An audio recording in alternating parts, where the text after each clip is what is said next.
Non, je ne mettrai pas ça. Il va falloir trouver une bonne raison pour que je le fasse. Hein. Bon courage. Le Roi Lion, Mulan, Cruella. Les prochains Disney Live, c'est tout de suite dans Fanzone Interdite.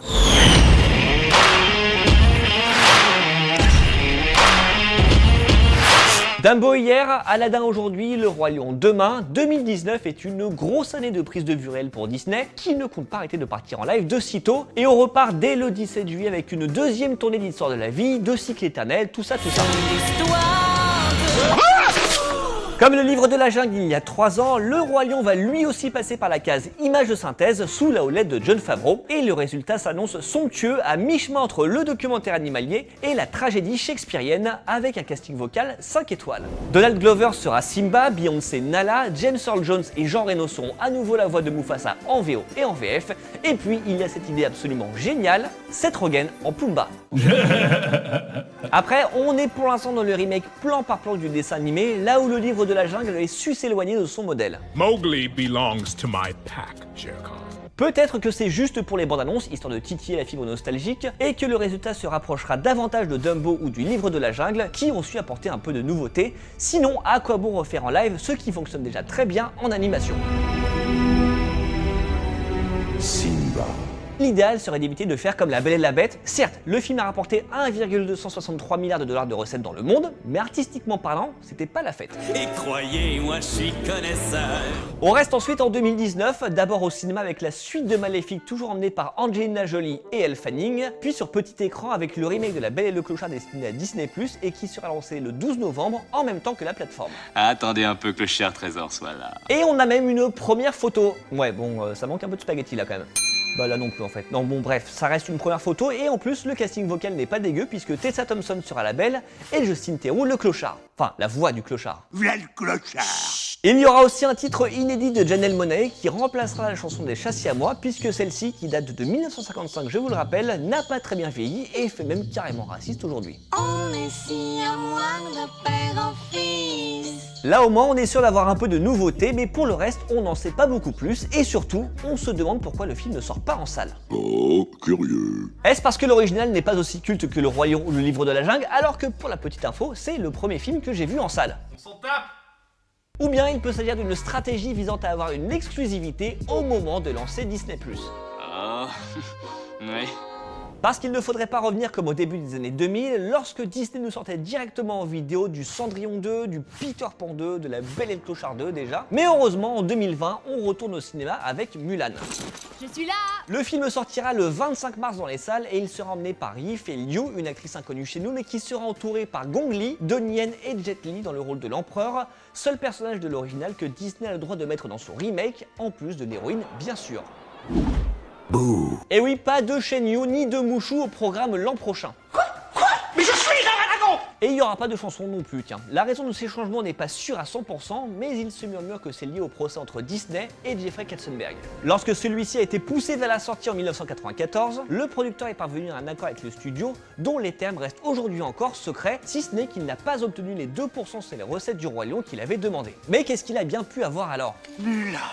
Sans doute les droits sur les personnages de Mulan, le dernier film sur lequel il avait bossé, sauf les personnages qui avaient vraiment existé puisque le long métrage s'inspire d'une vraie légende. Tu nous as tous sauvés. Donc là, on s'oriente clairement vers une autre approche, une relecture de l'histoire originale et non un remake plan par plan, ce qui sur le papier est une bonne chose. Dans les faits, on verra ça en mars prochain. Si vous changez d'avis, saluez-moi.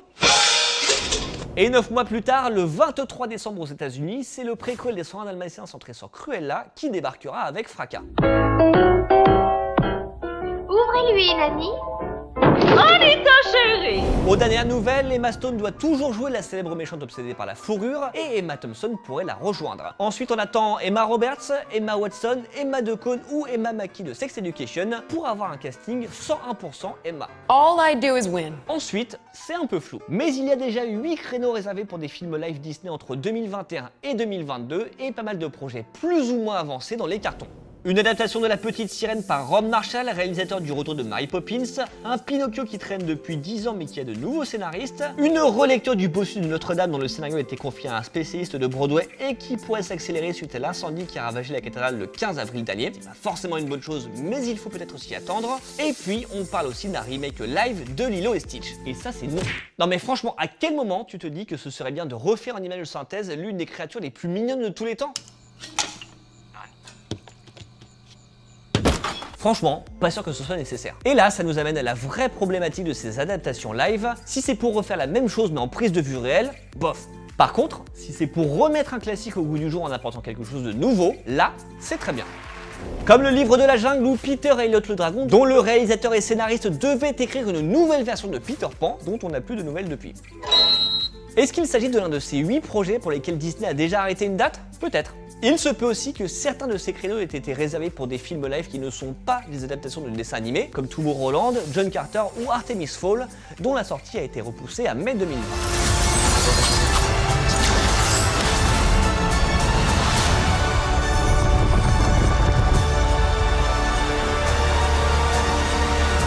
Et nul doute que nous en...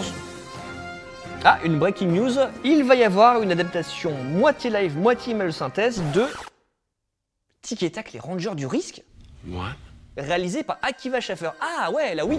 Parce que Akiva Schaffer, c'est l'un des membres du groupe parodique The Lonely Island emmené par Andy Samberg et à qui on doit les cultes Jizz in My Pants et Dick in a Box. Il a aussi réalisé les rigolos Hot Rod et Popstar. Ever since I was born, I was dope. On peut donc s'attendre à quelque chose de déconnant de sa part, et ça, ce serait une bonne chose. Take a look inside. It's my dick in a box.